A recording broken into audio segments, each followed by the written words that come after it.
Today I have a really fun little demo that I want to show you, and this is something that everybody should be able to paint along with and enjoy, especially if you're using the right paper for this technique. And today the paper I'm using is made by Indigo Art Papers. It's a handcrafted watercolor paper. I love this paper because of the beautiful texture of this handmade paper. I love that the texture of this paper really works well with the granulating pigments that I love using so much. So we're going to play with this a little bit. I'm going to talk a little bit about Indigo Art Papers. I've used them for the last couple of years and I've enjoyed my relationship with the Indigo Art Papers company. We're going to just, the paper I'm using today is their 140-pound rough paper. It's 100% cotton, and I always look for 100% cotton paper because that is probably the single most determining factor in whether a paper is going to work well for fluid watercolor techniques. And I'm just moistening quite juicy, kind of a little tulipy shape on my paper. I love creating a tulip shape when I'm playing with color because it gives me a beautiful big shape to drop colors into. And for my colors today, I'm going to choose some Rose of Ultramarine from Daniel Smith. And you can see it goes on kind of this red-violet color. I'm going to tilt a little bit so it starts to flow. And because my paper's wet, when I place that color, and I'm going to put a big dark slash of it here and maybe another slash there and a little bit there.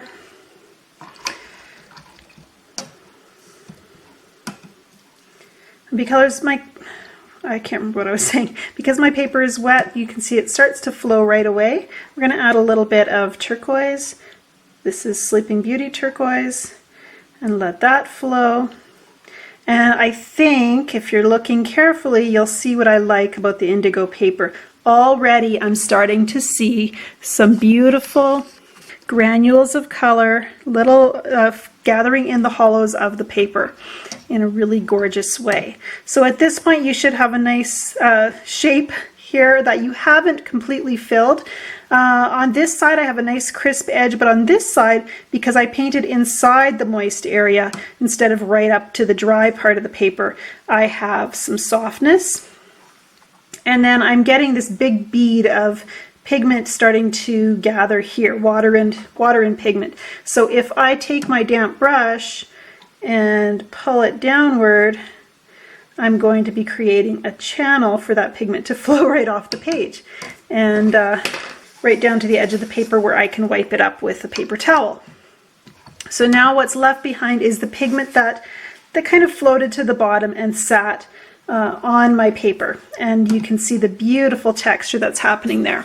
Now I don't really want my flower to have a purple stem, so we're going to choose a different color for the stem. I'm going to pick actually, let's see here, serpentine today. And if you don't have serpentine, you can use green gold, or you can just choose any other green. You can choose a dark green and add a little bit of yellow to it to lighten it if you'd like. Mixing colors using pre-mixed colors is a really good way to get the lovely multicolored effects I'm starting to get here in my painting. The Rose of Ultramarine is a pink and blue mixture, so as it starts to dry, you'll start to see more than one color emerge. You'll start to see a little bit of blue, you'll start to see a little bit of pink. They separate from each other. The turquoise is mixing with the Rose of Ultramarine. The serpentine is mixing, and it's got a little bit of multiple pigments in that tube as well.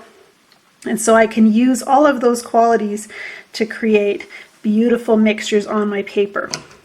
I need a leaf shape now, and we'll go straight to the serpentine again. And starting here, just pulling down toward the stem. And I start with the tip of my brush and then I press as I move downward. And that gives me a really great leaf shape. It's quite pale, so I can add more serpentine.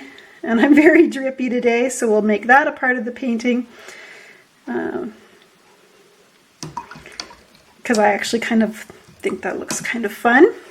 And I'm going to grab some of that same turquoise that I used in my flower petal and add it into my green as well. And I'm just giving all that color a chance to flow down off the page. And this is one of my very favorite ways to warm up in the studio. I can do this with a full sheet of paper and just cover the whole thing with pigment, or I can choose a shape like this kind of tulip shape, sort of tulip shape, and drop in color and see what it does. The different papers are going to handle the color in different ways. And a smoother paper, this is the Indigo's rough paper, so a smoother paper will not gather up the pigment in those tiny little holes in the paper. So let's just take a look a little bit more closely again. Okay, so right here I think you should really see the beauty of all the different colors on the paper. And this can give you just a lovely, lovely underpainting that you can go into and add more detail to after it's dried. The other thing is I think that it has such a beautiful simplicity. Sometimes this might be all you need to say with your painting. When your first layer is so beautiful, sometimes you just don't want to go any further. And for me, painting loosely and letting the colors mingle and flow on the paper, it helps connect me with my love of watercolor.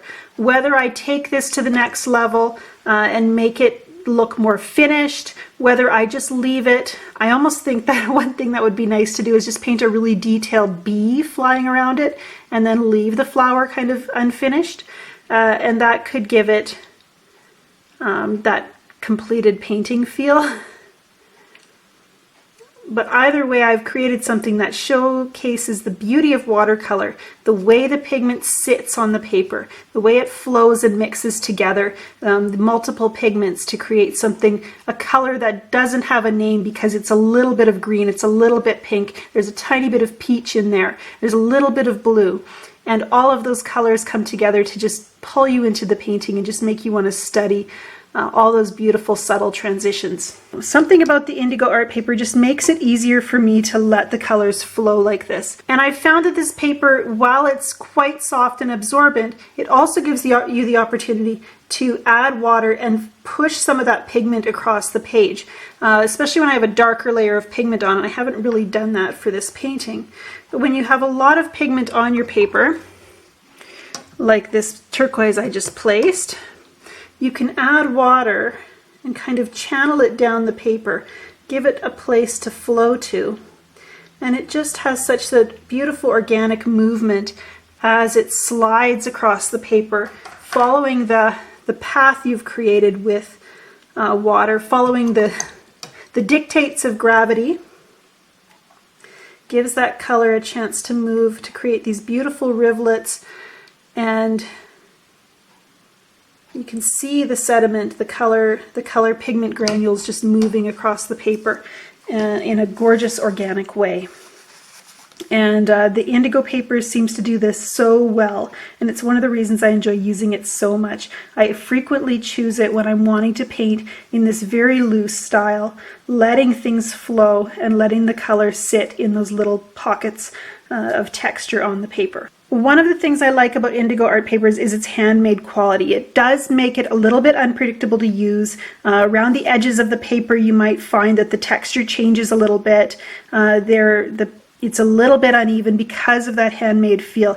It's a neat feeling to consider that you're collaborating with a maker in another country who's made this paper for you to fill with color. One more thing I wanted to mention regarding the Indigo Art Paper is that I've noticed that if you're buying the smaller sheets, like 8x10, 140 pound, it tends to have a right side and a wrong side to paint on. So what you want to do before you start painting is just do a little patch test in the corner, put a little dab of paint on there and see if it sits there nice and crisp, or if it soaks in and wants to have some blotchy edges. If you get those blotchy edges, you know you need to flip it over and paint on the opposite side.